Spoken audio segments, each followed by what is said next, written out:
Chapter 1. The Scent of Ash. The air in the great hall tasted thick, metallic, like an unshed tear. Cora hated it. She hated the cloying sweetness of moon-petal flowers woven into garlands, their white heads drooping in the heat from so many bodies. They smelled like a funeral. And maybe it was. Her funeral. A chorus of whispers followed her, sharp and stinging like burrs clinging to her simple linen dress. Unclaimed. Wild blood. A shame for the silver moons. Each word was a tiny cut. She kept her chin high, a trick her mother had taught her. Never let them see you bleed. But oh, she was bleeding. Inside, where no one could see the mess. Elder Maeve stood by the ceremonial stone, her face a roadmap of wrinkled pity. She held the silver chalice, its contents swirling with a potion meant to amplify the mate bond. For everyone else, it promised a night of fated bliss. For Cora, it promised only a deeper humiliation. She scanned the crowd of hopeful males. Their eyes slid over her, past her, through her. They were looking for softer smiles, for more obedient spirits. They weren't looking for the storm she held behind her teeth. They definitely weren't looking for the daughter of a woman who had also dared to run. That was the real poison in her veins. The unspoken crime. Her mother's legacy was a cage. Then, Kaelin stepped forward. The pack's prized alpha. Strong, handsome, with a jaw that looked carved from granite and a soul that felt just as cold.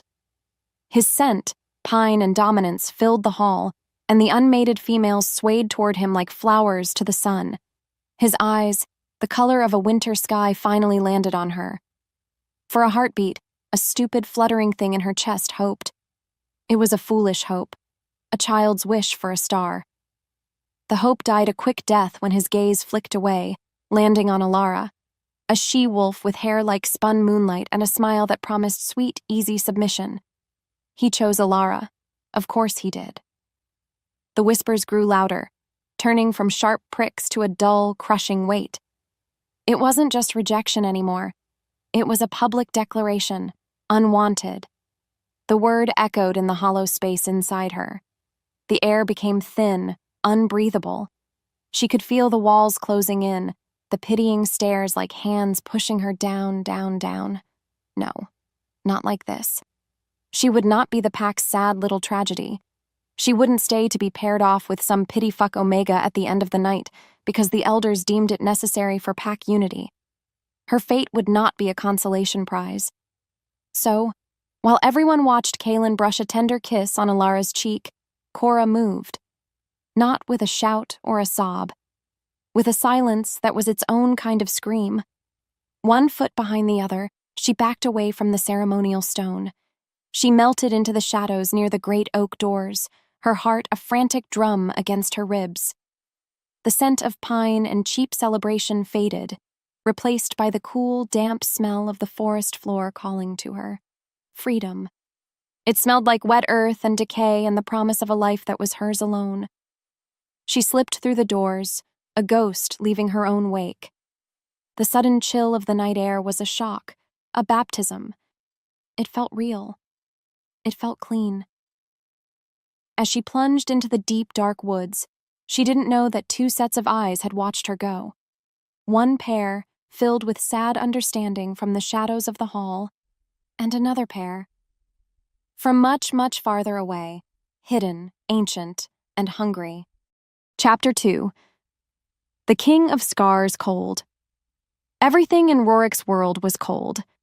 The throne of polished obsidian beneath his hands felt like a block of ice.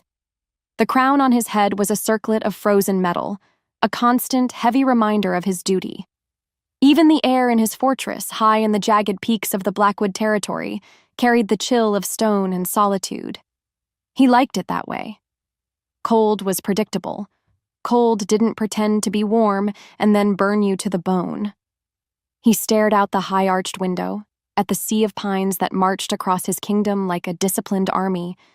His army. His kingdom. His cage. A memory flickered behind his eyes, unwanted and sharp as a shard of glass. A flash of a silver dagger. His mother's smile, beautiful and treacherous. A lover's whisper, sweet as honey and twice as poisonous. Love is a weakness, Rorik. A leash for fools. His father's last words. He'd learned that lesson in blood and betrayal. He had the scars to prove it, pale lines that mapped his skin and deeper ones that twisted around his heart. So he had built his reign on its opposite. Power, control, fear. They were honest. They were reliable. They would never stab you in the back while you slept. Alpha King. The voice was low, respectful. Darius, his beta, stood at the entrance to the throne room, his shadow long and thin in the dying light. He was the only one Rorik trusted, and even that trust was a heavily guarded thing. What is it? Rorik's voice was a low growl, the sound of rocks grinding together. He didn't turn from the window. A report from the Southern Border Patrol, my king. Darius stepped forward, his footsteps echoing in the vast, empty space. They found tracks. A lone wolf. Female. Rorik finally turned, his golden eyes narrowing. His wolf, a restless beast he kept chained in the dungeons of his soul, stirred at the words. Female. Lone. It was unusual. No sane wolf traveled alone, especially not a she-wolf, and certainly not across his borders. His lands were not known for their hospitality. From what pack? The markings are Silvermoon, Darius replied. But she's running from them, not with them. The scent is heavy with fear and desperation. She's young. A muscle in Rorik's jaw tightened. Silvermoon. A soft pack, full of rituals and traditions he'd long since abandoned for brutal efficiency. He should have felt nothing. Annoyance, perhaps. A flicker of contempt for the weakness that would cause one of their own to flee. But he felt something else. A strange pull. A low thrum of interest that had no place in his cold, orderly world. It was an anomaly, and he hated anomalies. He hated them because they were unpredictable. He'd built his entire existence on stamping out the unpredictable. It's of no concern. Our laws are clear. Trespassers are to be dealt with. Let the patrol handle it. Darius bowed his head. Of course, Alpha King. He hesitated for a moment. But the scent, the scouts said it was unusual, like wildflowers and a coming storm. Rorik waved a dismissive hand, the gesture sharp and final. I don't care if she smells like the damned moon itself. She crossed my border. She is a threat until proven otherwise. He turned back to the window, his reflection a grim, solitary figure against the darkening sky. But as Darius's footsteps faded away, the words lingered in the cold air. Wildflowers and a coming storm. The beast inside him paced, its golden eyes alight with a sudden, dangerous curiosity. For the first time in a very long time, the king felt a crack in his ice. Chapter 3. Gold in the Dark panic was a living thing. It had claws and teeth, and it was tearing its way up Cora's throat. She ran. Trees whipped past her, their branches like skeletal hands trying to grab her, to pull her back. Her lungs burned. Every breath was a ragged gasp of pine and cold, wet dirt. The sounds of her own pack had faded hours ago. But now there were new sounds. The heavy, synchronized pounding of paws. Not the familiar rhythm of the Silvermoons. This was different.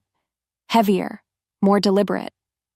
Like the hunting tread of predators who knew they had already won. They smelled different too.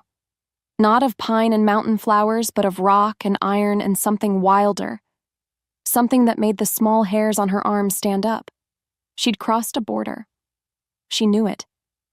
The air itself felt charged, heavy with a power that felt ancient and unforgiving. A stupid, stupid mistake. Running from the cage only to find herself in the lion's den. Was this what her mother felt right before? She shoved the thought away. She wouldn't die. She couldn't. A huge, gray-furred wolf burst from the undergrowth to her left, cutting off her path. She skidded to a halt, kicking up a spray of dead leaves. Another one, this one as black as a moonless night, materialized on her right. They weren't snarling. They didn't need to. Their stillness was more terrifying than any show of aggression. It was the calm confidence of the hunter cornering its prey. There was no escape, but she was not prey. She was a wolf of the silver moon, and she would not die on her knees. A low growl rumbled in her chest, and she lowered herself into a fighting crouch, her lips pulling back from her teeth. She would take one of them with her. Maybe both. She launched herself at the gray one, a blur of defiant fury. She was smaller, but she was fast. She dodged its snapping jaws and tried to sink her teeth into its leg, but it was too strong, shaking her off like a dog shakes off water. The black wolf used the opening to slam into her side, knocking the wind from her lungs and sending her tumbling to the forest floor. Pain exploded in her ribs. Dazed, she struggled to get up, the taste of blood and earth in her mouth. And then, everything stopped. The air grew still. The two wolves that had been ready to tear her apart suddenly froze, their heads dropping in submission. A new scent cut through the forest, so powerful it made her dizzy. It was ozone after a lightning strike, dark earth after a winter rain, and a deep, musky maleness that called to something primal deep inside her soul. A shadow fell over her. She looked up. He was immense, taller than any alpha she had ever seen, with shoulders broad enough to carry the weight of the world. He wasn't in his wolf form, but he might as well have been. Power rolled off him in suffocating waves. His hair was as black as the wolf at his side, and his face was all hard angles and brutal beauty. But it was his eyes that stole her breath. They weren't blue or brown or gray, they were gold. Molten gold. The eyes of a predator king. Their gazes locked, and the world shattered. It was not a gentle click of recognition. It was a violent, soul-shaking cataclysm. Mate. The word wasn't a thought. It was a brand, seared onto her very being. She felt it in her bones, in her blood, in the sudden, desperate beat of her heart. She saw the shock echo in his own golden eyes, a flicker of disbelief, and then fury. A cold, terrifying rage. This was her fated one? This terrifying, brutal king who looked at her like she was something he wanted to conquer and destroy all at once? The irony was so bitter it almost made her laugh. She'd run from being unwanted, only to be fated to a man who clearly didn't want her. His jaw clenched, and the beast under his skin seemed to snarl. His wolf wanted her. The man was at war with himself. He took a step forward, and the world seemed to tremble. His voice, when it came, was low and rough, like stones scraping together. It was a command laced with a self-loathing he couldn't hide. Take her prisoner. Chapter 4. A Gilded Cage. Sunlight, pale and thin, was the first thing she noticed. It sliced through a tall, narrow window, painting a single stripe of light across a room that was definitely not the forest floor. Cora blinked, her mind sluggish and thick like honey. She was lying on something impossibly soft, a bed filled with down and covered in furs. A low fire crackled in a huge stone hearth across the room, smelling of cedar and warmth. The air itself was clean, scented with dried herbs and beeswax. She pushed herself up, her muscles screaming in protest. Every inch of her ached. She was in a bedroom fit for a queen, all dark wood, rich tapestries, and heavy, silent walls. The only thing missing was a door handle on her side. Panic, cold and sharp, finally cut through the fog. A cage. A beautiful, comfortable, warm cage. She scrambled out of bed, her bare feet hitting the cold stone floor.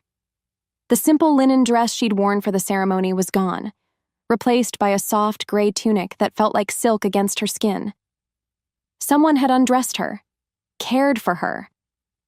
The thought sent a fresh wave of violation and fury through her veins. She rushed to the door, her hands searching the heavy oak. Nothing. No latch, no knob, just solid, unforgiving wood. The window was her next hope. She dragged a heavy chair over and peered out. A sheer drop of hundreds of feet met her gaze, a dizzying fall to the jagged rocks and endless pines below. A prison in the sky. Beneath the anger, a different sensation hummed. A low, constant vibration under her skin. It was him, the Alpha King, the Bond. Even with miles of stone between them, she could feel his presence in the fortress, a deep, resonant thrum that her own wolf recognized with a terrifying sense of belonging. She hated it. She hated him. She hated this weakness fate had cursed her with. What kind of cruel joke was this? To give her a mate who looked at her with such open contempt, a mate who had stolen her freedom the very second he found her. She would not accept it. She would rather die out in the wild, alone and free, than live as the possession of a tyrant. The sound of a heavy bolt sliding on the other side of the door made her spin around, her body tensing into a defensive crouch. The door swung inward and he filled the frame. Rorik. He was even larger than she remembered, a mountain of quiet, menacing power. He carried a tray with a steaming bowl and a mug. His golden eyes swept over the room, taking in the displaced chair, her defiant stance, and the fury burning in her face. He seemed completely unmoved. "You are awake," he stated. His voice was flat, devoid of any emotion. "You should eat. You were exhausted." "Where am I?" she snarled, the sound more wolf than woman. "Why did you bring me here?" "You are in the Blackwood Fortress, my fortress," he said, setting the tray down on a small table. The food smelled rich, a stew thick with meat and herbs. Her stomach betrayed her with a loud growl. "You were on my land, unclaimed, injured. That makes you my responsibility." "I am not your responsibility," she shot back, taking a step forward. "I am not your prisoner.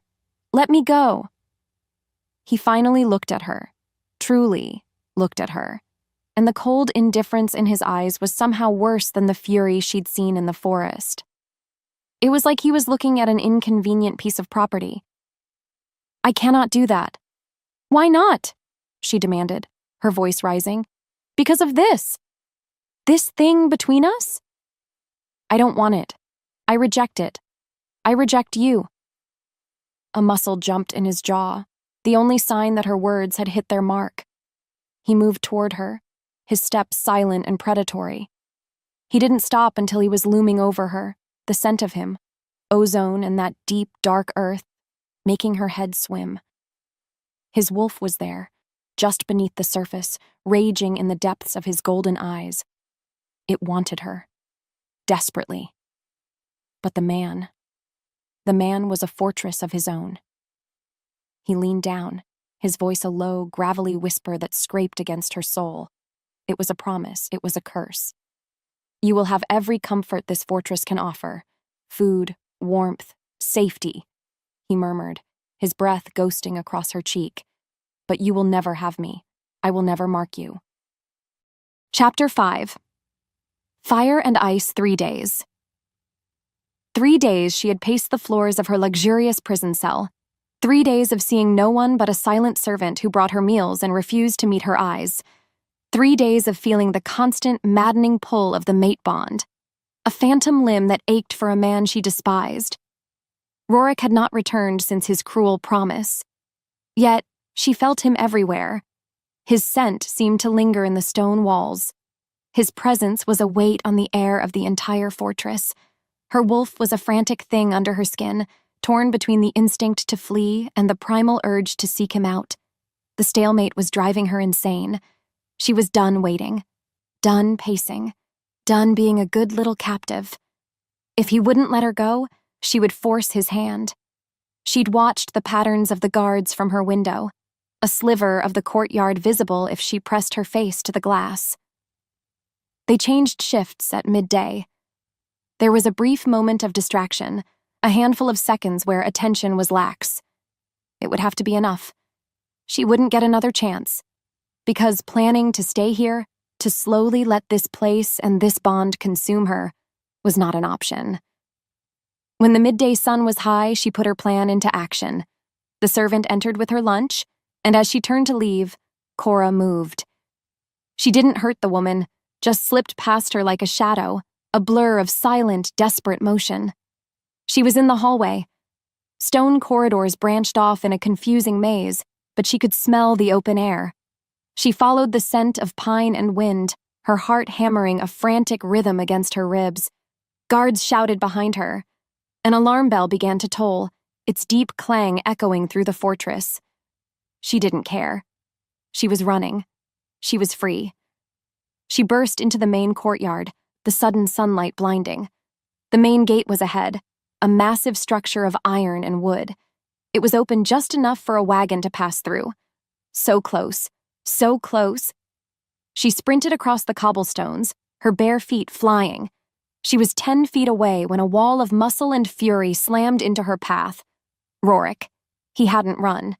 He had simply appeared.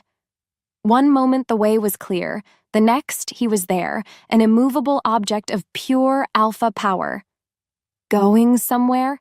he growled, his voice a low thunderclap. She didn't answer, just tried to dodge around him. He caught her arm, his grip like a steel band. The contact sent a jolt of pure electricity through her, a shocking, agonizing pleasure that made her gasp. She struggled, twisting in his grasp, but it was like fighting a mountain. He was too strong. With a frustrated snarl, he backed her up against the cold, rough stone of the courtyard wall, pinning her there with his body. The world narrowed to the space between them, the cold stone at her back, the searing, impossible heat of his chest pressed against hers. His scent was overwhelming, flooding her senses, short-circuiting her thoughts. His face was inches from hers, those molten gold eyes blazing with a fury that was matched only by the raw hunger she saw warring within them. His wolf was out, and it was done denying what it wanted. A possessive growl ripped from his throat, a sound that vibrated through her very bones. Her own wolf, traitor that it was, answered with a soft whimper, her head tilting back on instinct, baring the sensitive skin of her neck. His fangs descended, white and sharp and beautiful. He lowered his head, his breath hot against her pulse point. This was it. The mark. The final surrender. Her body trembled, caught between terror and a deep, soul-shaking desire. "Mine," his growl seemed to say. Yes, her soul seemed to answer.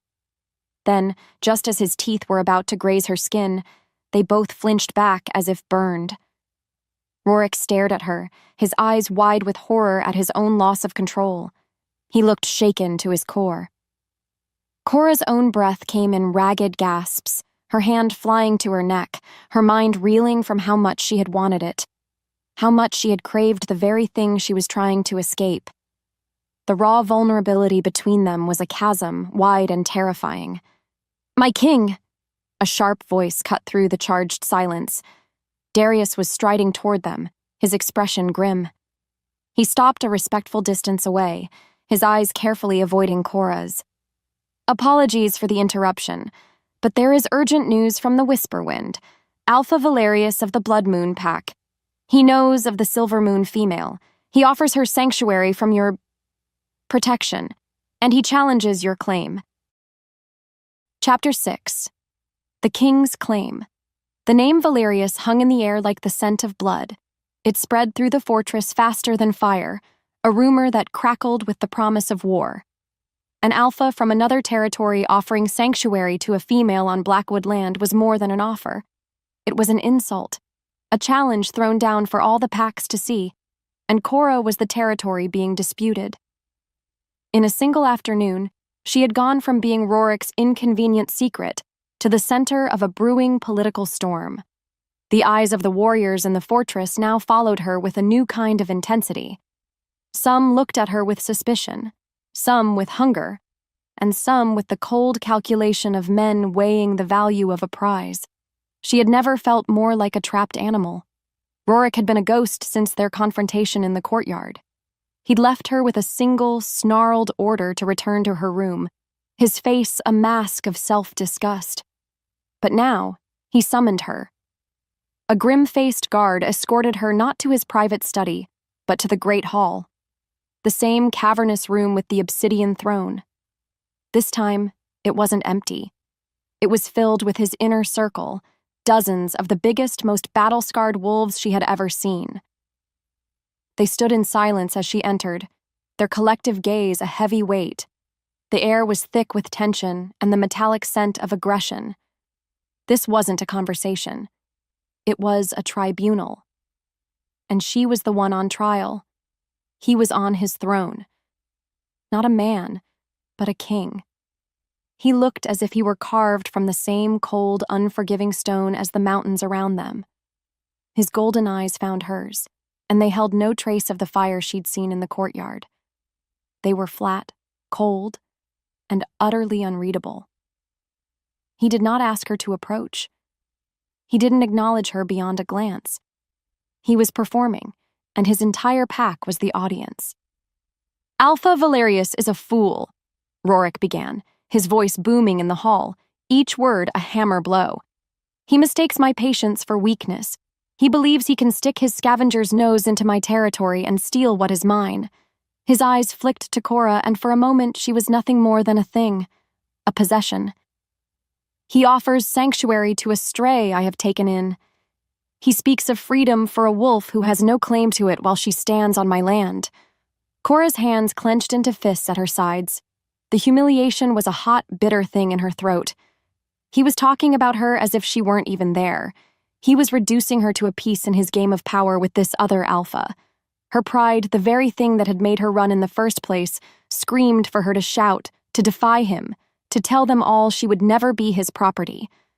But she was surrounded by his loyal killers, and she knew that in this moment her voice meant nothing. He rose from his throne, a towering, intimidating figure.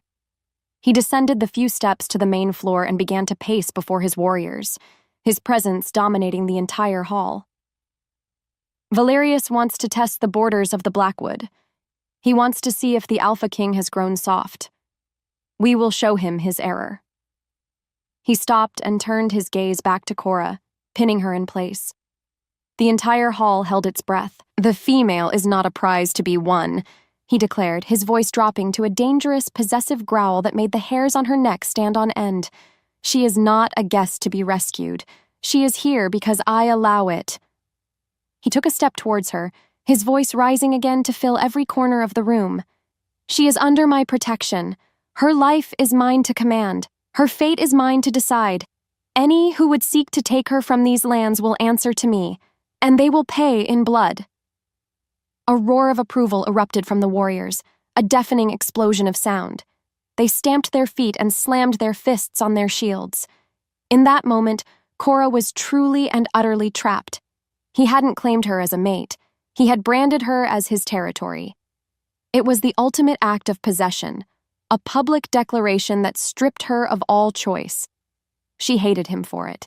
She hated the tiny, traitorous part of her wolf that felt a savage thrill at the sheer, untamed power of his claim. But before the roar could even begin to fade, the great doors to the hall burst open. A lone wolf stumbled inside, his clothes torn, his face pale with exhaustion, and a deep, bleeding gash on his arm. He fell to his knees before the throne, gasping. "My king!" he choked out. He held up a scroll, its wax seal one Cora recognized with a jolt of icy dread. It was the crest of her old pack, her father's crest. Her father, who was supposed to be dead. The messenger's eyes, wild with fear, found hers. A message for the female, from Alpha Gideon. Chapter 7. Cracks in the Stone. The name Gideon was a ghost, a dead man's name. A father she barely remembered, a fading scent of wood smoke and a deep voice humming a lullaby. And now, he was alive. The knowledge was a stone in her gut, cold and heavy. Before Cora could demand answers, Rorik had the wounded messenger dragged away to the dungeons for questioning. He'd locked her back in her room, but the gilded cage felt different now. The silence was no longer empty. It was filled with unspoken questions. Her desperate need to escape had changed. It had sharpened into a new, more dangerous purpose. She needed to understand. The fortress was no longer just a prison. It was the heart of a mystery, and her father, her dead father, was somehow tangled in its web. A strange kind of freedom was given to her in the days that followed. Rorik allowed her to walk the inner fortress, a calculated risk she did not understand. She was always watched, of course. The guards' eyes followed her everywhere, but she could see the life of this place, the workings of the machine that Rorik commanded. She saw him in the lower courtyard settling a land dispute between two grim-faced farmers. His words were sharp, his judgment swift, but it was fair. He listened to both sides, and his solution left both men grumbling but satisfied.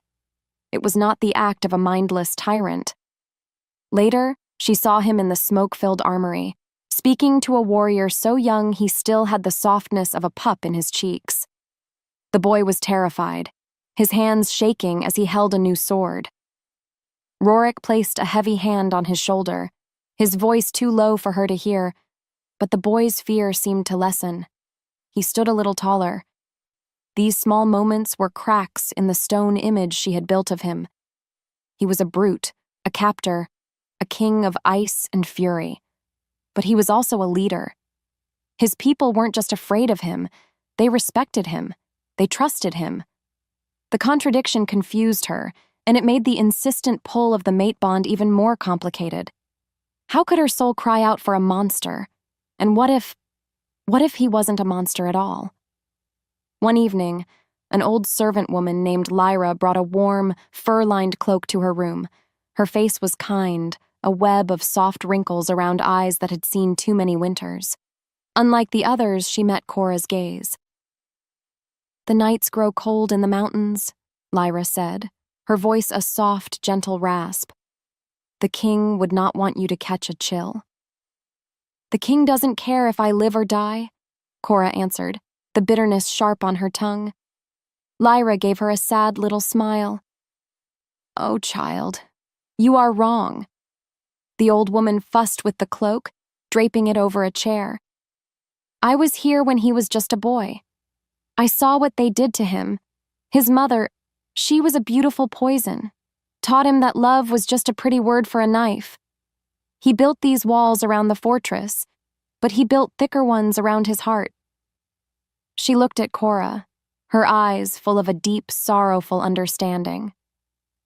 "He doesn't know how to be anything but a king, because being a man nearly killed him." The story settled in Cora's chest, a painful, warming thing. It didn't excuse his actions, but it gave them a shape, a reason. Lyra turned to leave, then paused at the door. Her kind face suddenly grew tight with fear. She leaned in close, her voice dropping to a panicked whisper that was barely audible. "Be careful, little bird. The king has wolves outside these walls, but he has a serpent inside them. There's a traitor in this fortress, someone very close to the throne. They watch his every move. And now, they are watching you." Chapter 8. The spark and the steel Rorik was a man walking on a knife's edge. Valerius was at his borders. A ghost named Gideon was sending messengers, and the greatest threat of all was sleeping under his own roof. This female, Cora, she was a mystery he couldn't solve, a temptation that frayed his legendary control, and a political nightmare. He needed to know what she was capable of. He needed to see the fire he'd only glimpsed in her eyes.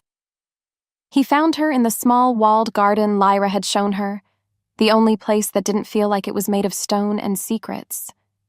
He didn't speak. He simply grabbed her arm, his touch firm but not bruising, and pulled her along.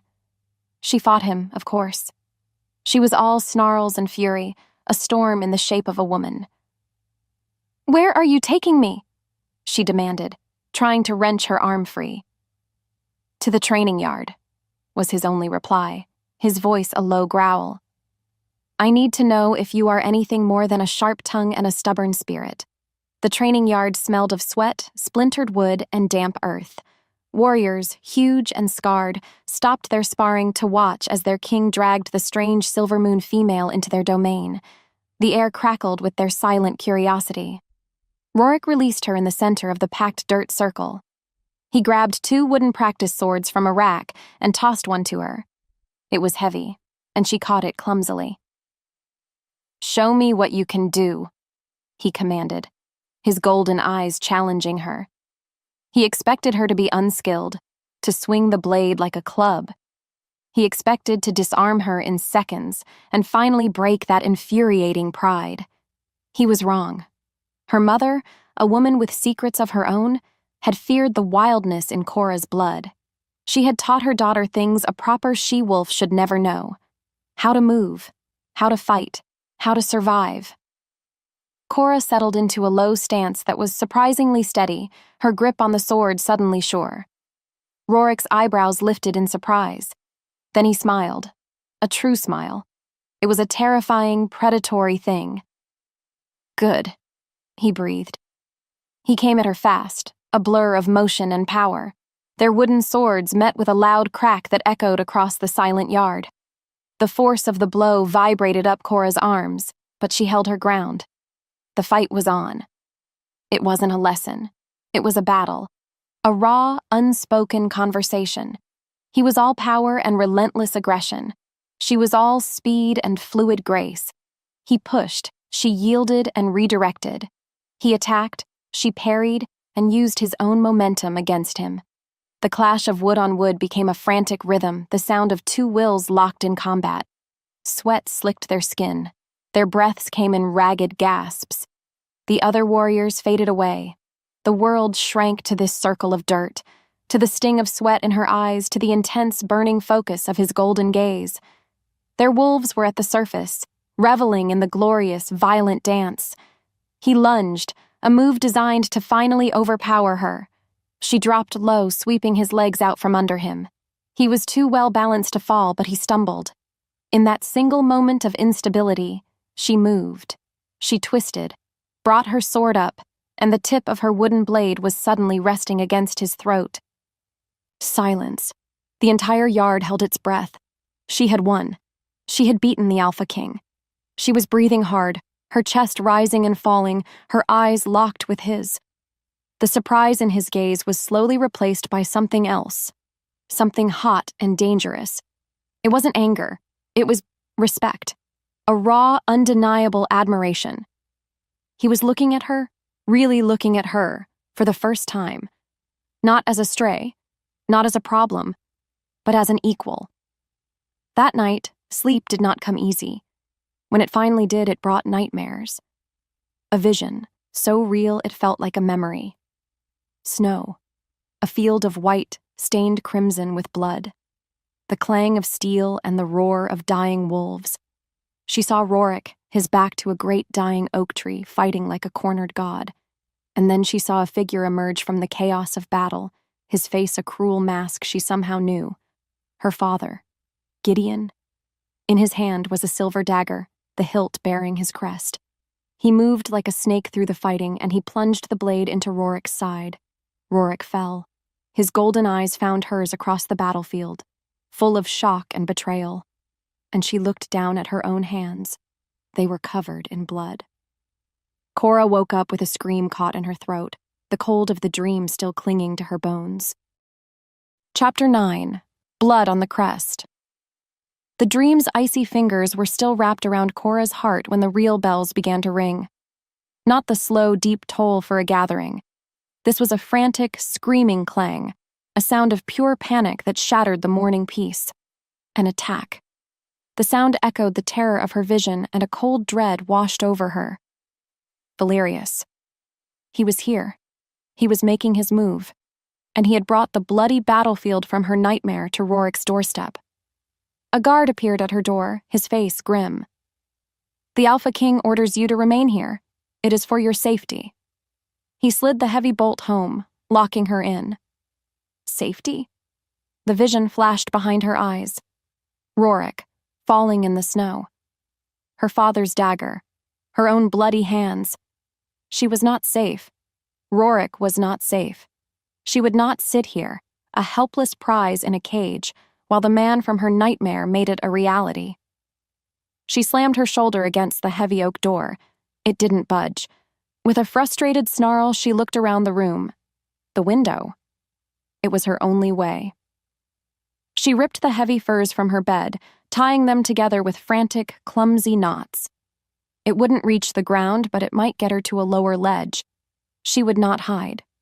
Not this time. By the time she scrambled down to the lower battlements, the fight was a living, breathing monster of chaos. The air was thick with the coppery tang of blood and the savage roar of wolves locked in combat. Valerius's warriors swarmed the outer walls, their fur a mix of russet and gray against the black-furred defenders of the fortress. They fought with a desperate ferocity, their claws and swords tipped with the pale, sickly gleam of silver. Cora saw one of Rorik's warriors go down, a silver-tipped arrow in his shoulder, his body convulsing as the poison did its work. Her stomach turned. This wasn't a battle for territory. This was an extermination. She ripped a sword from the limp hand of a fallen defender, the steel feeling heavy and unfamiliar after the wooden practice blade. Her heart pounded a frantic rhythm against her ribs. "Find Rorik!" The thought was a singular, desperate command. She pushed her way through the fray, the sounds of battle a deafening roar in her ears. She found him in the heart of the chaos. A true Alpha King. He was in his human form, wielding a massive broadsword that sang a song of death with every swing. He was a whirlwind of controlled fury, a rock against which Valerius's forces broke. But even a rock could be worn down. He was surrounded. Two of Valerius's largest wolves harried him from the front, their jaws snapping, forcing him to keep his attention divided. As he parried a sword thrust from one, another warrior, moving with a serpent's stealth, crept up behind him. In his hand was a silver dagger, its tip gleaming. He raised it high, ready to plunge it into Rorik's unguarded back. It was her dream. It was happening. Time seemed to slow, to stretch like warm taffy. Cora didn't think. She didn't plan. She just moved. A strange power, hot and fierce, erupted in her chest, a flood of raw energy she had never known she possessed. It sang in her blood, made her muscles feel light and impossibly strong. She crossed the 20 feet between them in what felt like a single heartbeat, her borrowed sword a silver blur. She was too late to stop the arm from descending, but she was not too late to meet it. She slammed her body into the attacker, her sword finding the soft spot under his ribs. He grunted, a wet, surprised sound, his silver dagger clattering to the stone floor. He collapsed at her feet. Rorik spun around, his sword ready, his golden eyes blazing. He froze when he saw her. She stood over the dead warrior, her chest heaving, her knuckles white on the hilt of her sword. The strange, hot power was already fading, leaving her feeling weak and shaky. But for a moment, he saw it. A faint, silvery light seemed to glow in her eyes, a shimmer of ancient power that no normal wolf possessed. He stared, stunned, realizing in that instant that the runaway female he'd captured was something more, something else entirely. The tide of the battle turned, and Valerius's forces were driven back. As the silence of exhaustion and pain settled over the fortress, Darius approached the king. He held something in his gauntleted hand. It was the silver dagger the attacker had dropped. "My king," Darius said, his voice low and grim. "We found this on several of their elite warriors." He held it out for Rorik to see. There, etched into the dark metal of the hilt, was a small, intricate crest. A wolf howling at a sliver of a moon. Cora's blood ran cold. She knew that mark. It was the crest of Alpha Gideon, her father. His symbol was on the weapons of the men who had just tried to kill her fated mate. Chapter 10. A Kingdom of Secrets. The silence after a battle is a hungry thing. It eats the echoes of screams and the clash of steel, leaving behind only the low sounds of pain. The air in the Blackwood fortress was thick with the smells of blood being washed from the stones and the sharp, clean scent of healing herbs. Cora was no longer just the king's prisoner. She was something else now. The warriors, their arms in slings and their faces etched with exhaustion, looked at her differently. Their eyes held a new, confusing mix of respect and fear. She had saved their king, but she had done it with a power none of them understood. She felt more alone than ever. The image of her father's crest on that silver dagger was burned into her mind, a question that had no answer. She needed one. She was done being a pawn, a mystery, a secret kept in a stone tower. Fury, clean and hot, finally burned away her fear. She found him in his study, a room that seemed carved from the heart of the mountain. Maps covered a massive oak table, and scrolls were piled high on every surface. It smelled of old leather, wood smoke, and him, that powerful, earthy scent that both terrified and called to her. He was standing over a map, his shoulders tense, the weight of his kingdom clear in his posture. She didn't wait for permission to speak. She threw the dagger onto the table between them. It landed with a loud clatter, the silver glinting in the candlelight. Her father's crest seemed to mock them.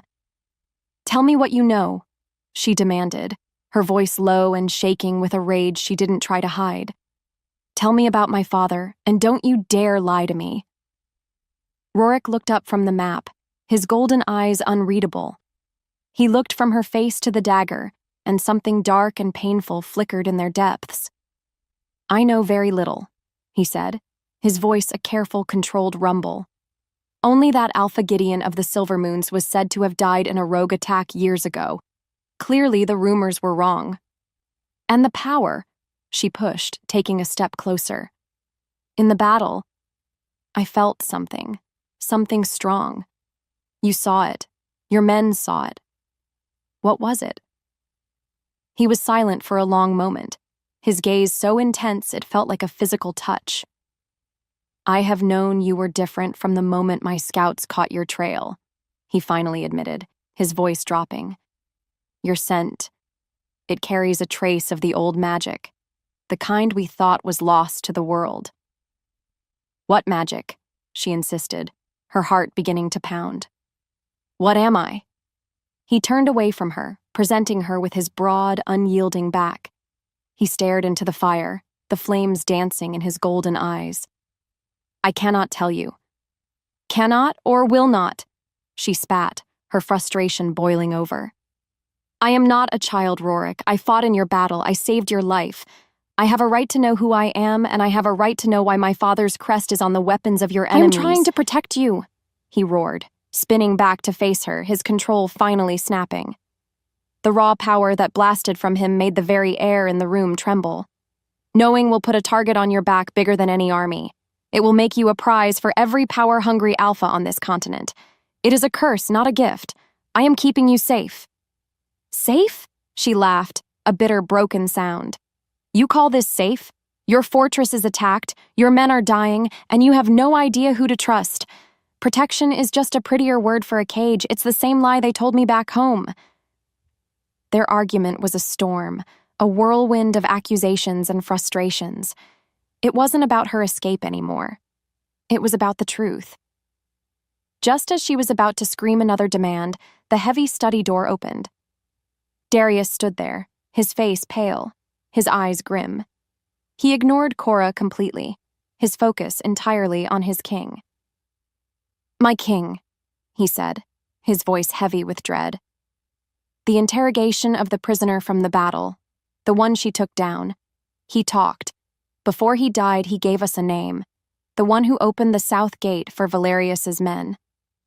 Darius paused and looked at his alpha with an expression of deep, profound unease. "It is someone we trust. Someone in your war council." Chapter 11. The Blood of the Moon. The traitor's name, unspoken but hanging in the air, changed everything. The threat was no longer just outside the walls. It was in the very heart of Rorik's kingdom, a poison in the veins. He knew, with a certainty that felt like ice in his gut, that he could no longer afford to keep Cora in the dark. A target she didn't understand was a target she couldn't defend against. He sent Darius to fetch her from her room, and when she entered the study again, the fiery anger in her eyes had been replaced by a wary, fragile tension. The mood in the room was heavy, thick with the coming revelation. Rorik stood before the hearth, the firelight casting his hard features in flickering shadows. Darius stood by his side, a silent, grim pillar of support. This time, Rorik didn't try to command her. He just looked at her, his golden eyes filled with a weariness that seemed ancient. "You asked what you are," he began, his voice low and rough. "The truth is more complicated than you can imagine. It is a story that has been whispered as a legend for generations, a story most believe to be a myth."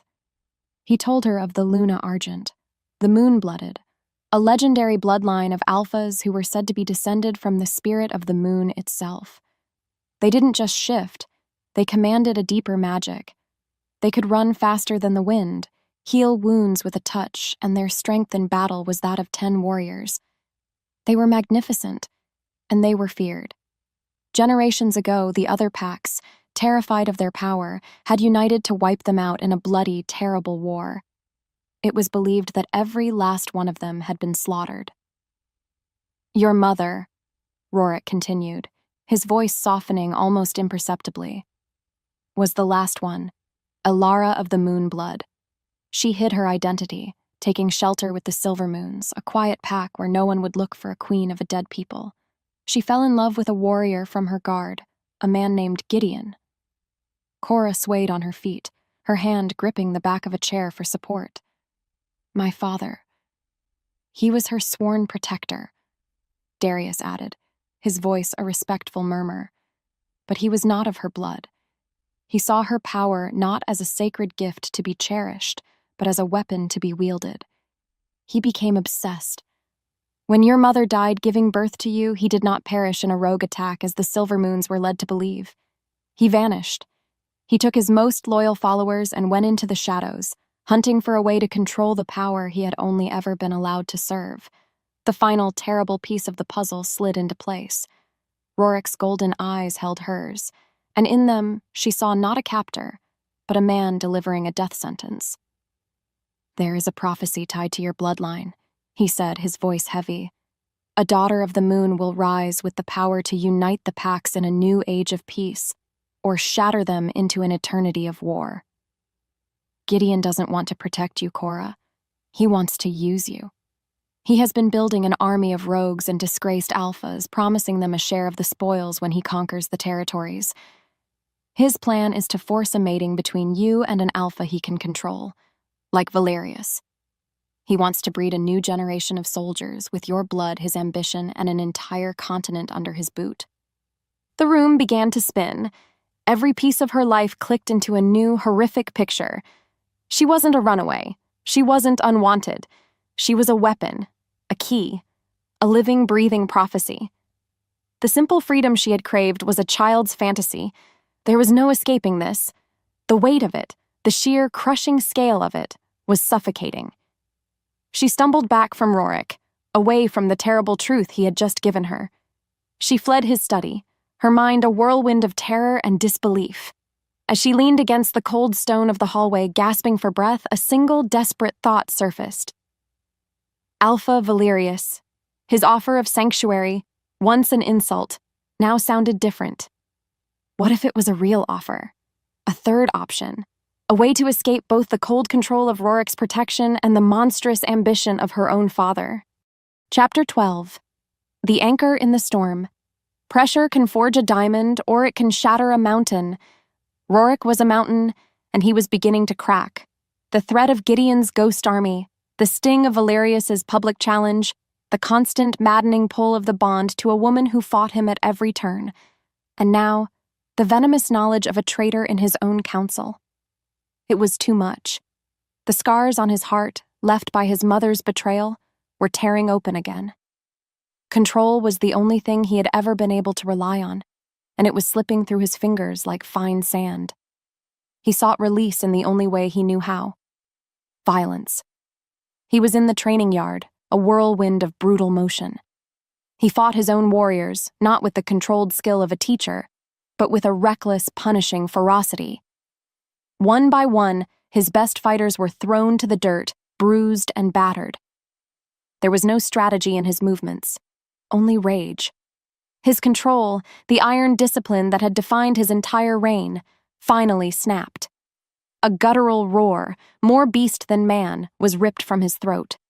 The gold in his eyes bled away, replaced by a burning, furious crimson. The berserker rage, a curse of the Alpha Kings, a storm of pure, undiluted fury that consumed everything, including reason. He no longer saw his warriors. He saw only enemies, threats, betrayers. They fell back in terror, scrambling to get away from the walking hurricane of destruction that their king had become. He was a force of nature, and he was going to tear his own fortress apart. The alarm bells began to shriek, a desperate cry for help. Cora heard them from the gardens and her heart seized. She ran, following the sounds of shouting and splintering wood. She reached the training yard to a scene of pure chaos. Warriors were pressed against the walls, their faces pale with fear. In the center of the yard was Rorik. He was a monster cloaked in the skin of her mate, a creature of raw, untamed power, lost to a red haze of pain and fury. "Stay back!" one of the guards yelled at her. "He'll kill you! He doesn't know who you are!" But he was wrong. She looked past the monster. She saw the man, drowning in an ocean of his own pain. The bond between them wasn't a gentle hum anymore. It was a raw, agonizing scream. She knew with a certainty that defied all logic that she was the only one who could reach him. She ignored the shouts, the warnings. She walked out onto the dirt of the training yard, into the eye of the storm. He turned on her, a snarl ripping through the air. The red in his eyes was terrifying. But she didn't flinch. She kept walking toward him, her steps calm and steady. She didn't reach for her power. She didn't reach for a weapon. She used the one thing he had never known: gentleness. "Rorik," she said, her voice soft but clear, cutting through the chaos. "It's me. Look at me." The berserker hesitated. The storm in his eyes faltered for just a second. He was still growling, his body tense, but he had heard her. "You're not alone in this," she continued, her voice a soothing balm on his raw soul. She was only a few feet away now. "I'm right here. Come back." She reached him. The air around him was electric with rage. Slowly, she lifted her hand and placed it flat against his chest, right over his pounding heart. The contact was like a lightning strike. A shudder racked his entire body. He gasped, a ragged, painful sound. The burning red in his eyes flickered, then receded, like a dying fire. The molten gold flooded back, confused and full of pain. The strength seemed to pour out of him, and the great, powerful Alpha King collapsed against her, his full weight pressing her into the dirt. He was not a king. He was not a monster. He was just a man, utterly spent, clutching her arm like a drowning man clings to a raft. His anchor. Later, after she had helped him back to his rooms, Darius appeared. His face was a stone mask of grief, but his eyes were filled with a terrible resolve. He looked at his king, who sat slumped in a chair, still shaken. "I have dealt with the traitor," Darius said, his voice heavy as a tombstone. Rorik looked up, his own eyes hollow. "Who was it?" Darius met his gaze and delivered the final, devastating blow. "It was Lycan, my brother, your second in command." Chapter 13. The King of Scars. The fortress was wounded. The physical betrayal of Lycan, Rorik's second, had been cut out like a cancer, but a phantom pain remained. A heavy, suspicious silence had fallen over the stone halls. Rorik had retreated behind a wall of ice thicker and colder than any he had built before, but the berserker rage had changed him. It had shown him the terrifying edge of his own control, and it had shown him the one person who could pull him back. Cora. She was not a weakness. She was his anchor. And he knew, with a terrifying certainty, that he could not face the coming storm without her, not just as an ally, but as a true partner. And that required the one thing he had never given anyone: trust. He found her in the library, a place she'd discovered that smelled of dust and forgotten stories. He didn't speak, just held out his hand. His eyes were not the eyes of a king, but of a man asking for something he wasn't sure he deserved. Hesitantly, she placed her hand in his. His skin was warm, calloused, and he led her from the library, through the fortress, to his private chambers. A place no one but Darius was ever allowed to enter. The room was not what she expected. It was the room of a soldier. A simple bed, a desk with a single candle, and a weapon rack. The only personal item was a small, tarnished silver locket on the bedside table. He stopped in the center of the room and released her hand. The silence was heavy, filled with unspoken words. After the battle, you asked what you are, he said, his voice a low rumble. Now I will show you who I am. With a slow, deliberate movement, he pulled his tunic over his head. Cora's breath caught in her throat. His chest and back were a roadmap of pale, silvery scars. A life lived in violence. He turned, showing her his back. This one, he said, his finger tracing a jagged line near his shoulder, was from a blood moon raid when I was 16. A wild beast that wandered too far down the mountain. He spoke of them calmly, as if they were simple facts of his life. Then he turned back to face her. He took her hand and placed it over his heart. Beneath her palm, she could feel his steady, powerful heartbeat, and she could feel a thin, raised line of scarred tissue. It was different from the others. Finer, more deliberate. This one, he whispered, his voice cracking for the first time, was a gift from my mother. He told her everything. The story of a beautiful, ambitious queen and her lover. The plot to kill her son, the true heir, in his sleep. He spoke of waking up to a searing pain in his chest and seeing his own mother holding a silver dagger, her eyes cold and without remorse. He had survived because his wolf, for the first time, had erupted with a strength he didn't know he possessed. He had been forced to kill her lover. His mother had been banished, her name erased from their history. He was completely vulnerable, showing her the deepest, most poisoned wound he carried.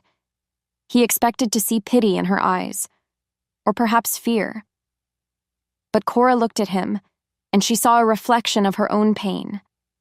A life of being used, of being betrayed by those who should have protected her. Without a word, she stepped closer. She reached up and gently, so gently, traced the thin silver scar over his heart. Her touch was not one of pity. It was one of understanding. A silent message that said, I see you. I know this pain. Their bond, once a thing of fate and fire, softened into something else entirely. Something real. A sharp knock at the door shattered the fragile peace.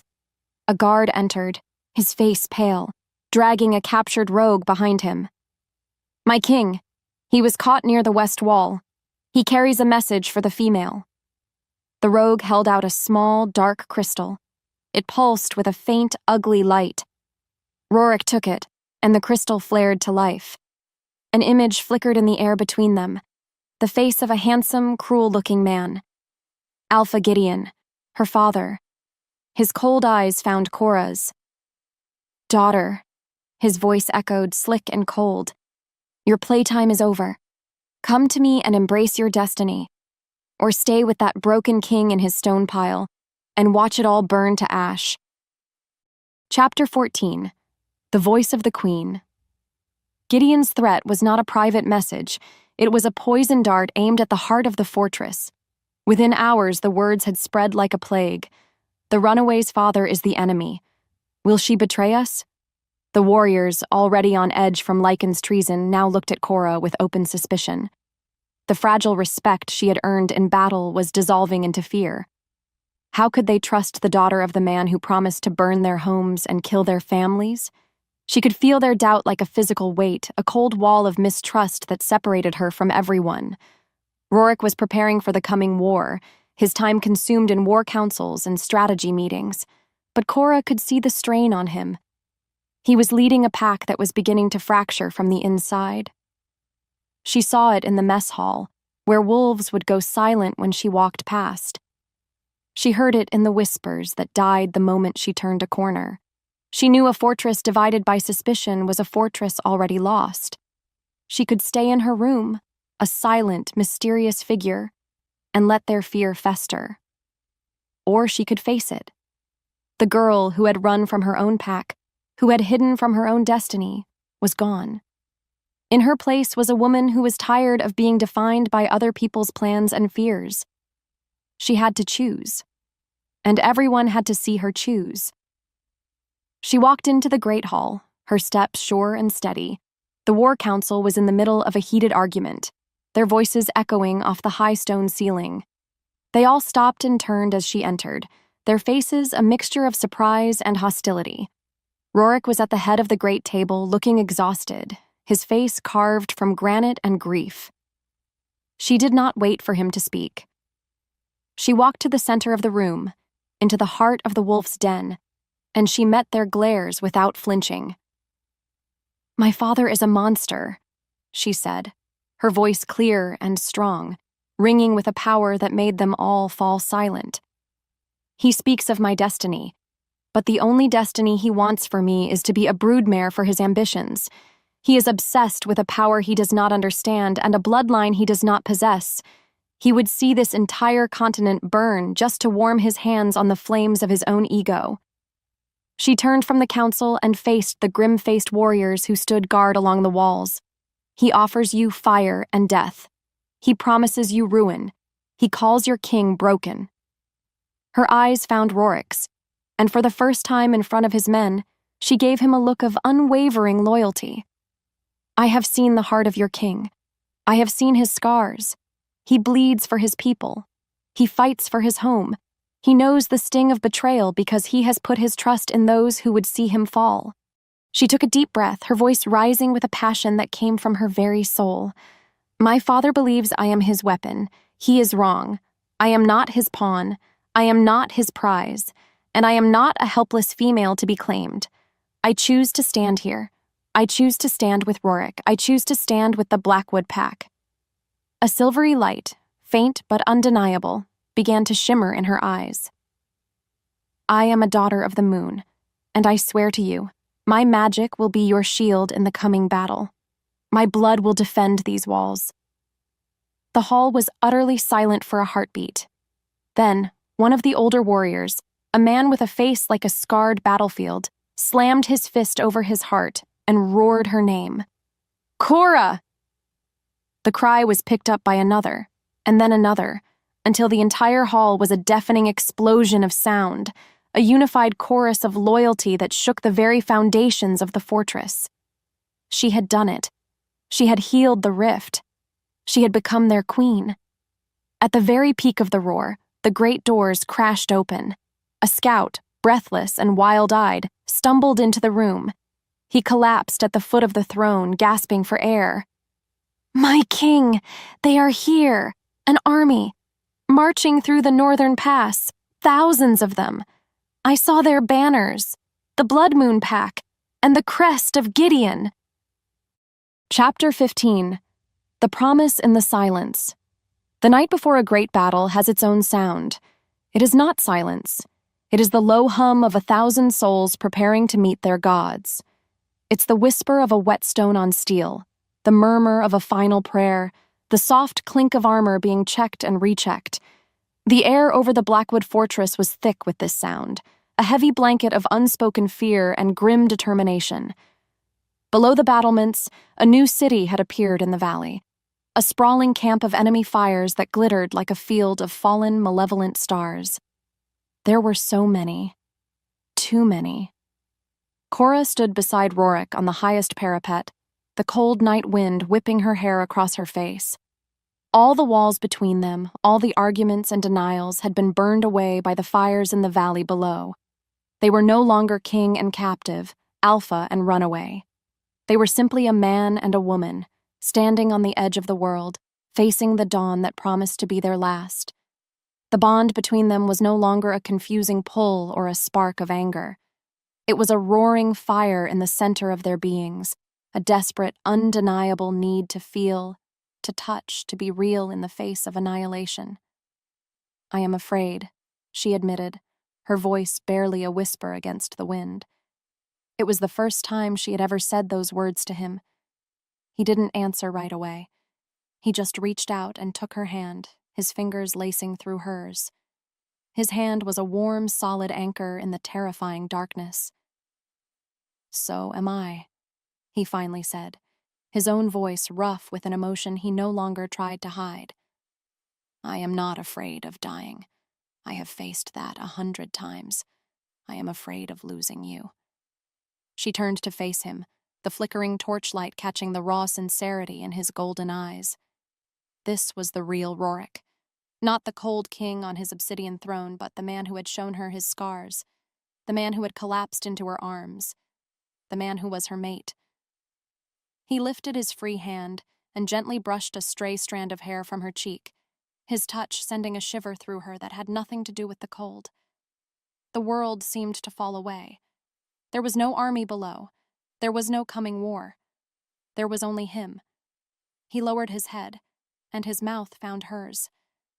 The kiss was not soft or tentative. It was a desperate, hungry claiming.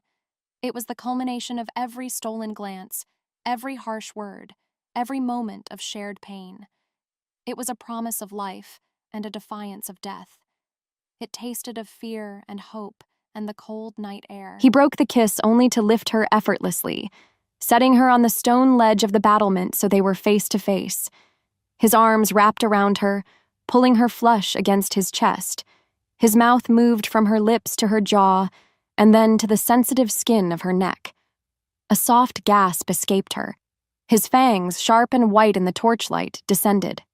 This was it. The mark. The final, irrevocable sealing of their souls. There was no denial this time, no fear of losing herself. There was only a profound sense of coming home. She tilted her head, offering herself to him completely. A low, mournful sound echoed from the valley. A single, solitary war horn. It was a signal from the enemy camp, a promise of the blood that would be shed with the rising sun. The sound shattered the spell. They pulled apart, their breath misting in the air between them, the reality of their situation crashing back in with brutal force. He was about to mark her, to tie her to him forever on the eve of a battle that would most likely claim them both. He rested his forehead against hers, his eyes closing for a moment. His voice, when he spoke, was a raw, ragged promise that was more sacred than any bite could ever be. "This is not the time," he whispered, his breath warm against her skin. "Not in the shadow of death. When we survive this, not if, when, you're mine, and I am yours, completely." Chapter 16. The field of red dawn broke like a bloody wound on the horizon.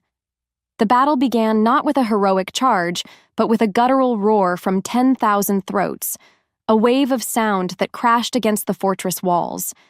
The enemy army surged forward, a tide of fur and steel. Cora fought near the main gate, a borrowed sword in her hand, the strange, silvery power of her bloodline singing in her veins. It was a wild, untamed thing, a confusing storm of sensation. She could feel the fear of the young warrior to her left, the grim determination of the veteran on her right. She felt the life, the spirit of the Blackwood pack, and she fought to defend it with a ferocity that stunned everyone around her. Rorik was the heart of the battle, a whirlwind of death and destruction. He moved like a vengeful god through the enemy ranks, his broadsword a blur of silver.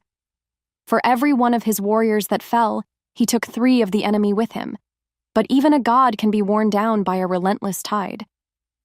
Gideon's forces were vast, a seemingly endless supply of rogues and mercenaries who fought with the desperation of wolves with nothing to lose.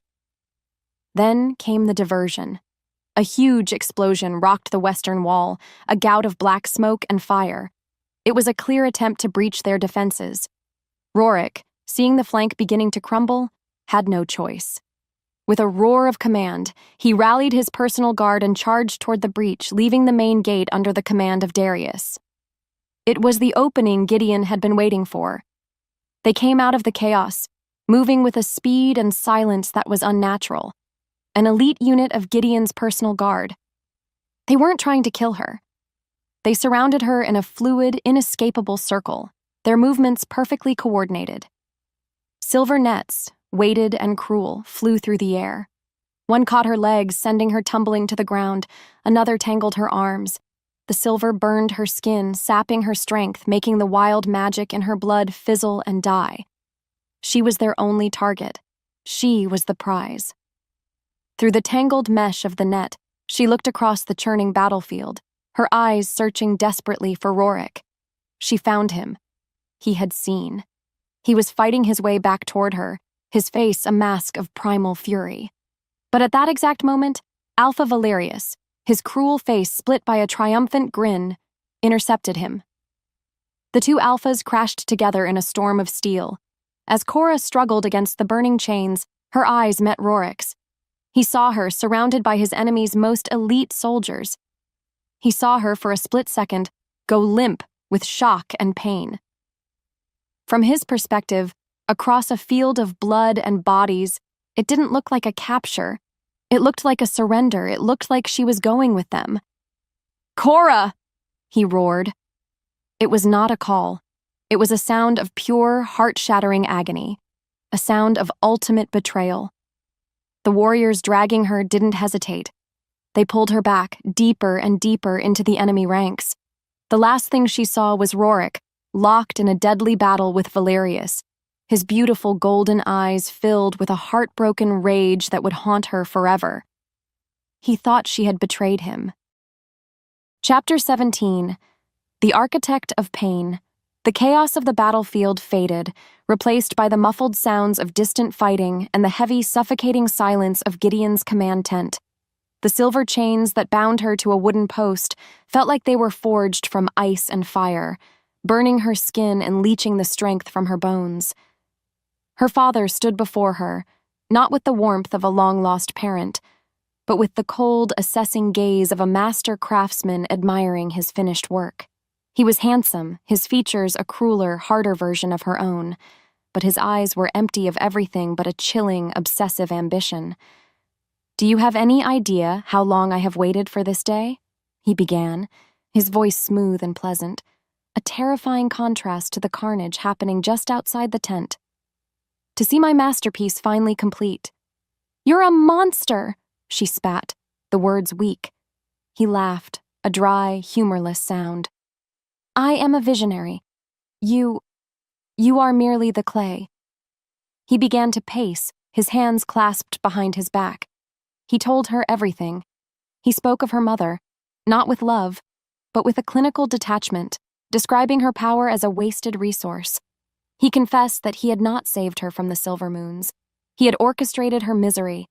He had sent whispers to the elders, fueling their fear of her wild blood. He had arranged for her to be scorned, to be humiliated, to be made to feel so utterly unwanted that her only choice would be to run. "Every step you have ever taken, my dear daughter, has been on a path I laid for you," he said, his voice dropping to a conspiratorial whisper. "Your pain, your loneliness, your desperate clawing need for freedom, I cultivated it all. I needed you to be strong but wounded, proud but broken. I needed you to run right into the arms of the one man on this continent whose heart was as famously closed as your own, the last of the Blackwood Alphas." The truth was a physical blow, knocking the air from her lungs. Her escape, the one act she thought had been her own choice, was nothing but another move in his sick game. "The fated bond," Gideon continued, his eyes gleaming with mad triumph. "So rare, so powerful. I knew it would ignite between you. I counted on it. I wanted you to get close to him. I wanted you to feel the pull. I wanted you to give him a taste of hope. Just before I ripped it all away. A broken heart is a far more effective weapon than any sword. First, I will break his spirit. Then, I will break his body." Her entire life, every feeling, every decision had been a lie. She was not a person. She was a project, a tool, carefully shaped to inflict the maximum amount of pain on her own mate. The deepest wound of her soul, the fear that she was just an unworthy pawn, had been ripped open, and her father was the one holding the bloody knife. He smiled, a terrible, final kind of smile.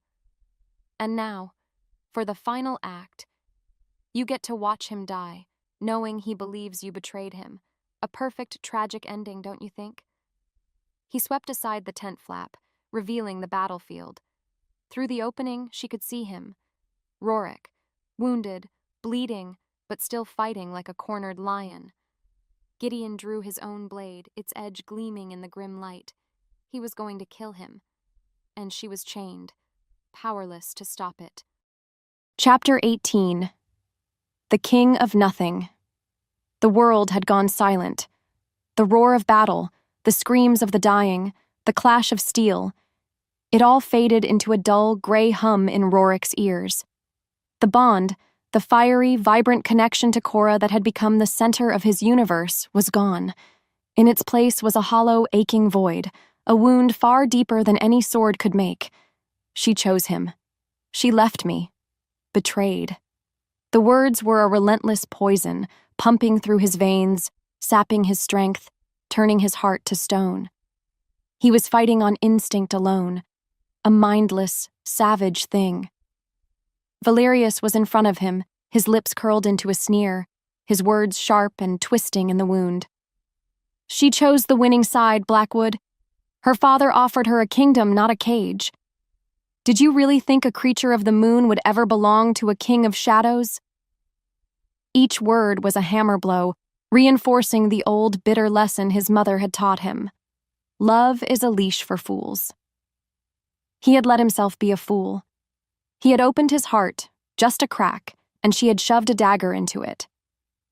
It was his mother's betrayal all over again, but 1,000 times worse. His movements grew reckless. He no longer cared about defending himself. He only cared about destruction. He lunged, leaving his side exposed. It was a mistake a pup wouldn't make. Valerius's silver-edged sword took advantage of the opening, slicing deep into Rorik's ribs. A white-hot agony flared through him, but it was nothing compared to the cold, dead emptiness in his soul. He staggered back, falling to one knee. The world tilted, the gray sky seeming to spin. His warriors, his loyal Blackwood pack, saw their alpha fall. They roared, trying to form a protective circle around him, a living wall of fur and steel. But the enemy was everywhere, a relentless tide of bodies that crashed against them, overwhelming them. It was hopeless. The battle was lost. Through the haze of pain, Rorik looked across the battlefield toward Gideon's command tent. He couldn't see her, but he could picture her in his mind, standing beside her father, her face calm, having chosen power and victory over him. The last of the fight drained out of him. He had lost his mate. His kingdom was burning. The traitor who had opened his gates was a man he had called brother. He had nothing left to fight for. The Obsidian King was now the king of nothing. He let his sword fall from his numb fingers, its clang on the bloody ground a sound of final surrender. He closed his eyes, waiting for the blow that would end it all. He was alone, utterly and completely alone. Chapter 19. The moon's embrace chained, powerless, forced to watch through the tent flap as the man her soul screamed for fell to his knees. The bond between them, once a roaring fire, was now a flickering, sputtering candle flame in a hurricane. He was dying. Cora felt his life fading, and with it, her own. Despair was a cold, deep ocean, and she was drowning in it. Her father's victory was complete. He had not only defeated an army, he had shattered a soul, her soul. But in the absolute bottomless depth of that despair, something else sparked. It was not hope. It was rage, a cold, pure, diamond-hard fury. All the pain, all the manipulation, all the years of feeling like a worthless pawn in someone else's game. It all burned away. The fear was gone. The hurt was gone. The girl who ran was gone. In the ashes, something new and terrible and beautiful was born. She was the daughter of the moon. She was the last of a bloodline of queens. And she would not be his tool. She would not be his victim. For the first time in her life, she made a choice. Not to run, not to hide, but to be. She stopped fighting the power inside her. She stopped fearing it. Instead, she opened the floodgates and let it surge. She called to the magic in her blood, to the ancient legacy of her mother. The silver chains that bound her, the metal meant to be her weakness, began to hum. A soft, silvery light started to glow from her skin, tracing the lines of the cruel metal. The chains grew hot, not with fire, but with a pure, raw energy that was pouring out of her. They glowed white-hot, then turned to liquid, dripping to the dirt floor like tears of molten starlight. She was free. Her eyes, when she lifted her head, were no longer the color of the forest. They were solid silver, glowing with an inner light. Two of Gideon's guards, alerted by the strange light, burst into the tent. They saw her standing there, unbound, and they charged. She did not move like Cora anymore. She moved like the wind. She was a blur of motion, a dance of deadly grace. She didn't kill them, she didn't need to. A touch, and they crumpled, their bodies locked in a magical stupor. She was a storm, beautiful and terrifying.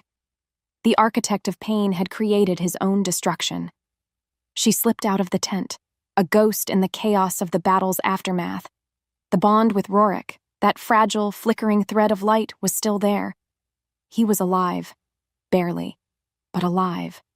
Every instinct, every fiber of her being, every drop of the ancient blood that now sang in her veins, focused on a single, all-consuming purpose. It was not a thought. It was a vow, an oath sworn to the moon and the stars and the broken man who held her heart. I am coming for you. I will save you. Chapter 20. The Queen's Rally. The Blackwood Pack was broken. The battle was lost. Those who had survived the slaughter had scattered, melting into the shadows of the forest that had once been their stronghold. They were a pack without an alpha, a body without a heart. Defeat was a bitter poison, and they were all dying from it. In a hidden ravine, shielded by waterfalls and ancient pines, Darius tried to hold the shattered remnants of their people together. He moved among the wounded, his face a mask of grief, his own hope a dying ember. They had lost. It was over. A figure appeared at the mouth of the ravine, cloaked and silent. Instantly, the survivors were on their feet, their swords drawn, their growls echoing in the small, damp space. Their grief had curdled into suspicion and anger. "The traitor returns," one of them spat, his eyes filled with hate. The figure did not flinch. She simply pushed back her hood. It was Cora. Her face was pale and streaked with grime, but her eyes glowed with a soft, silvery light. She was not the same woman they had seen before the battle. The lost, defiant runaway was gone. In her place stood a queen. "I have not betrayed you," she said, her voice quiet but ringing with an authority that made them pause. "I was a prisoner, just like our king." She told them everything. She told them of Gideon's monstrous plan, of his years of manipulation, of how he had engineered every moment to lead to this one. She told them that Rorik had fallen believing she was a traitor, his heart broken by a lie her father had carefully crafted. She looked at their tired, hopeless faces, and she did not give them a command. She gave them a choice. "You can stay here," she said, her voice softening. "You can mourn your dead and accept your defeat. No one would blame you. You have fought like lions, but your king is not dead. He is a captive, and I will not abandon him." She looked from one warrior to the next, her silver eyes meeting theirs. "My father broke your pack. He broke your king. He will not break me. I am going back for him. I may go alone, but I am going." A strange thing happened. The silver light in her eyes seemed to pulse, and the weary wolves felt a warmth spread through them. It was not just her words. It was her power. The magic of her blood was not just for fighting. It was for inspiring. It was the power of a true alpha, a true leader.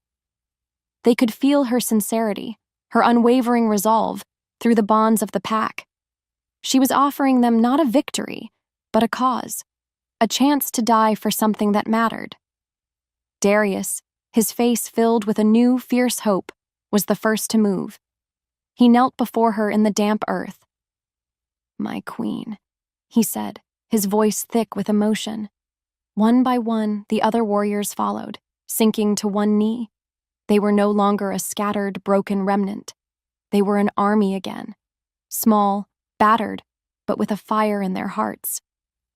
Cora looked at the kneeling wolves, at her impossible, loyal army. Her eyes hardened with resolve. "Now," she said, her voice the sound of ringing steel, "we take back our king." Chapter 21. Two Halves of a Soul.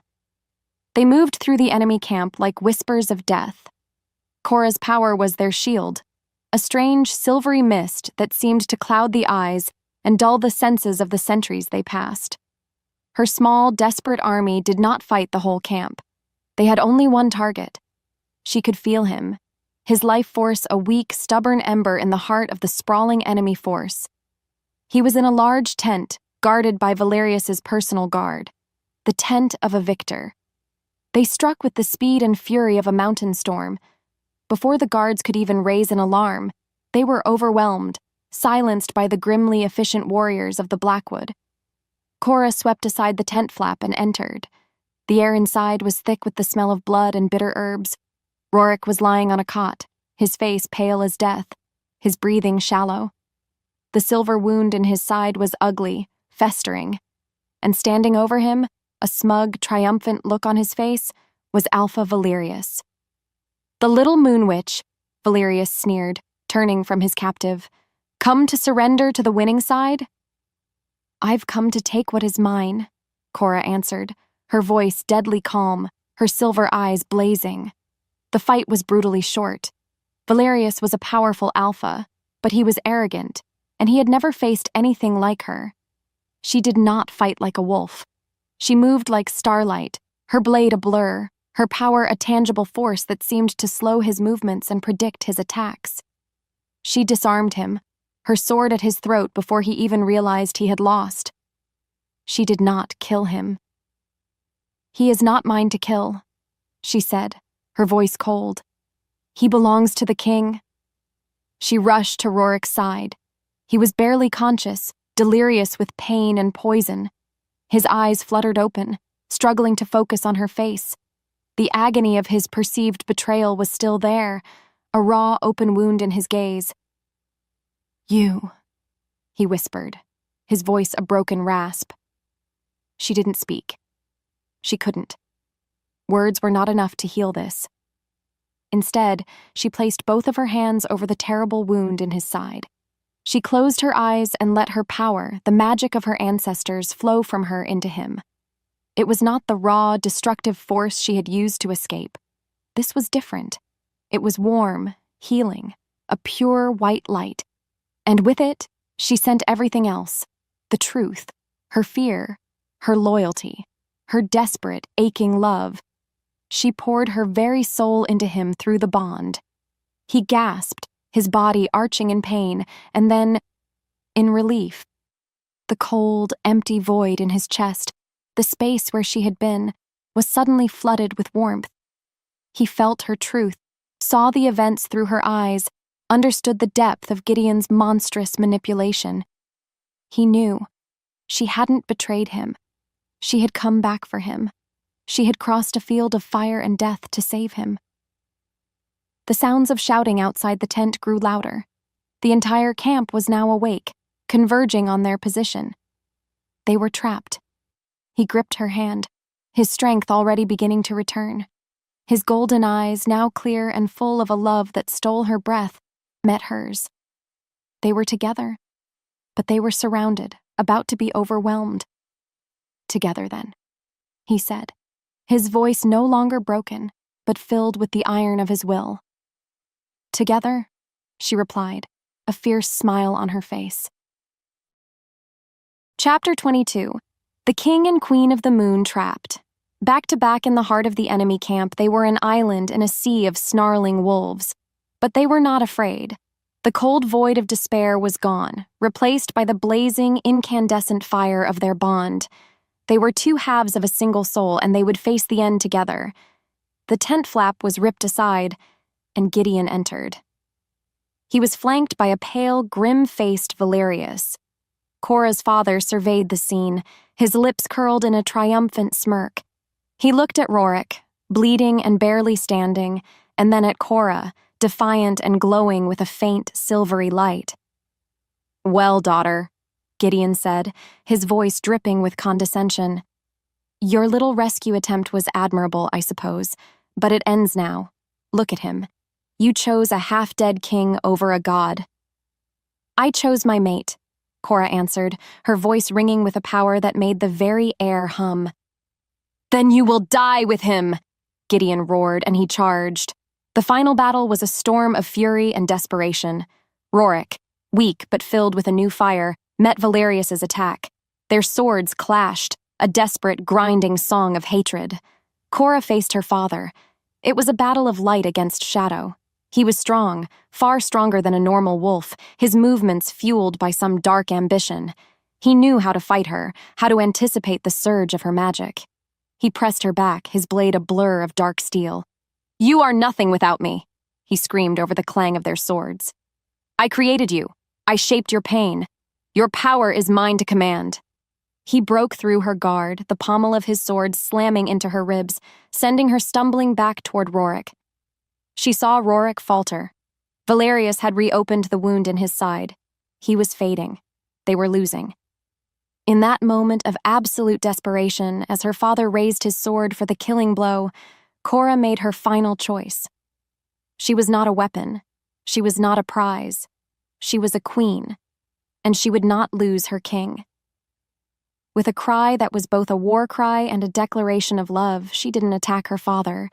She launched herself at Rorik.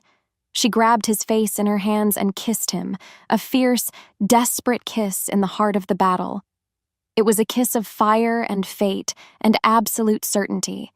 Then she pulled back, her silver eyes blazing into his golden ones, and she sank her fangs into the side of his neck. The mark. It was not a bite of possession. It was a gift. A torrent of her lunar magic, pure and white-hot, flooded into him through the bond. A wave of power so immense it threw Gideon and Valerius back. Rorik roared, his body arching as her magic poured into him, healing his wound, fueling his muscles, setting his very soul alight. The gold in his eyes flared, now shot through with shimmering silver. He was whole again. He was more. He turned to Valerius, no longer a wounded king, but a god of vengeance. The fight was over in seconds. Cora faced her father. The power of their completed bond surged between her and Rorik, a tangible, humming force. Gideon stared at them, his face a mask of disbelief and fury. He had tried to use their bond as a weapon to destroy them, and instead it had become his own undoing. They came at him together, a symphony of silver and gold, of sun and moon, of two ancient bloodlines united. He was a master manipulator, but he could not fight fate itself. In the end, as Rorik held him down, it was Cora who picked up the fallen silver dagger. She looked into the eyes of her creator, the architect of all her pain, and she drove the blade home. She had chosen. Chapter 23. The Price and the Prize. The death of Gideon was like the cutting of a puppet master's strings. His army, a patchwork of rogues and mercenaries held together only by the force of his will and the promise of power, collapsed into chaos. Seeing their leader fall, they broke and ran. The battle was over. The victory was absolute. In the sudden ringing silence of the medical tent, surrounded by the bodies of their enemies, Cora and Rorik stood alone.